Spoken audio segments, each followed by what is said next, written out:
you, buddy. Yep. How we doing, Denver? Awesome. Gotta move this. Hippies are a little clumsy. And I look young, but I come from a different time. I've had a beeper in my day. It wasn't even to sell weed yet.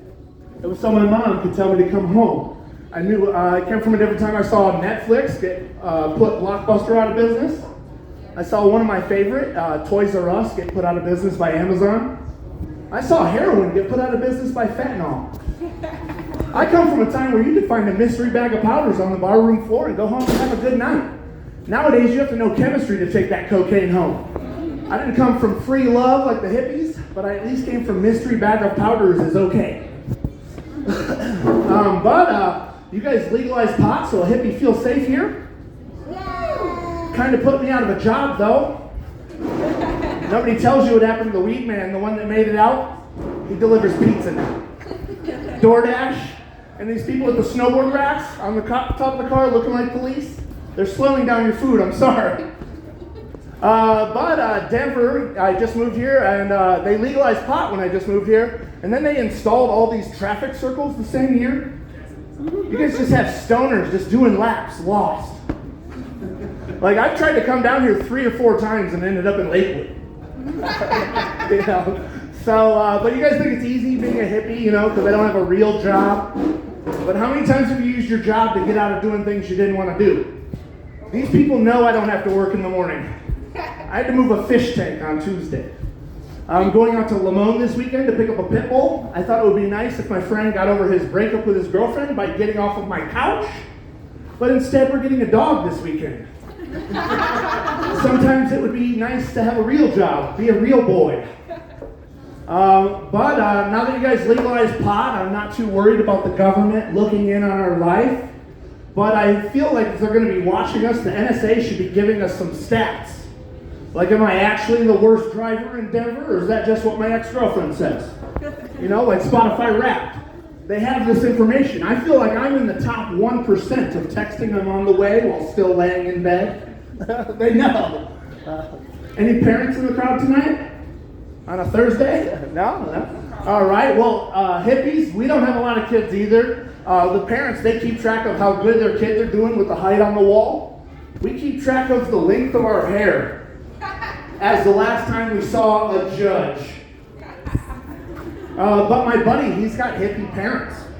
And growing up is confusing enough, but how do you go through that rebellious phase when you've got hippie parents? Get a job, go to school, get a degree, hopefully not vote Republican. Yeah, why not? It's kind of hard to run away from your dad's TP, and he chases you down on horseback and says, "It's cool, bro, we can talk about it." Liberals are pussies. But hippies did some good things for society. They invented the word grounded. Take away the TV, take away the tablet. Before that, his parents just beat him. So, but, you know, my parents are not hippies either. You know, a spooning in my buddy's family means laying with your lover. A spooning in my family means getting hit with a wooden spoon when you try and taste the gravy too soon. My buddy, his parents are hippies. We went to Burning Man. And I was going by Bear Love, which is not my birth name. And their parents are hippies, so their names are Blu-ray and Solmar. And the whole Burning Man, they were like, "What's our Burning Man names? What's our Burning Man names?" And they realized their parents already gave them Burning Man names. So the whole Burning Man, they went by Bob and Sam. You go by Bob, I'll go by Sam.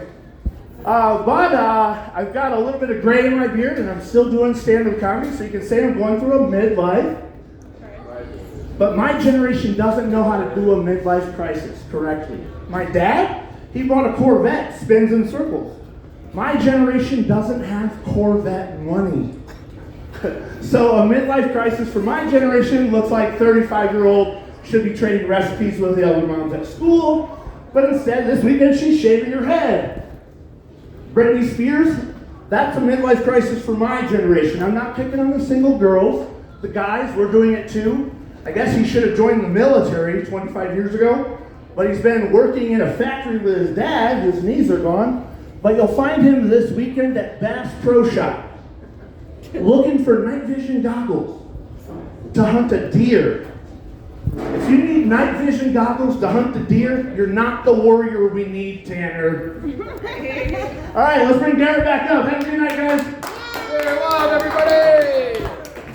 Hell yeah, hell yeah. Come to the stage, keep it small,